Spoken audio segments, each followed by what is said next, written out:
and I probably shouldn't say this on that No, no, show. let's not say this. Let's not say this. But it was my one thing in high school was to make sure to graduate high school because I had a lot of family members who I think I was one of the first to graduate high school. But you know what? That was very common back then in the 90s, right? And I think it was because most of us growing up, we were that first generation, right? And our parents, I mean, correct me if I'm wrong, we faced those challenges like our parents didn't know how to read or write.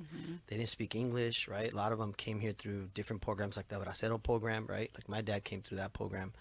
And so you can't blame our parents for not being able to help us out, right? Yeah. Like you said, your dad worked a lot. He worked a lot. But my family's fourth generation, so they've been here. I mean, I have family members who were part of the Bracero program, and Okay. my grandparents actually were pickers, so they worked in the San Fernando Valley. Yeah.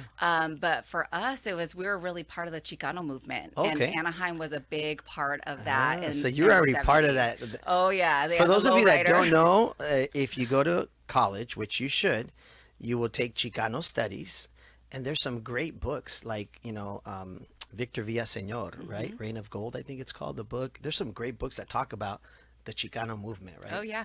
I mean, we have great people who came out of Anaheim who are my age or our age who have really captured the history, like Gustavo Arellano, who I went to high school with. Okay. He's an LA Times columnist. That's right. Many of you guys might know him from That's right. Ask a Mexican. That's right. Which is what I think made being Mexican even more popular among the mainstream audience. That's so right. Yeah. I always pride myself in just making sure that we are continuing to share our history. Yes. And in Anaheim, it's important because we had a lot of unrest. I mean, there was a civil rights movement that came out of one of our oldest parks called Little People's Park.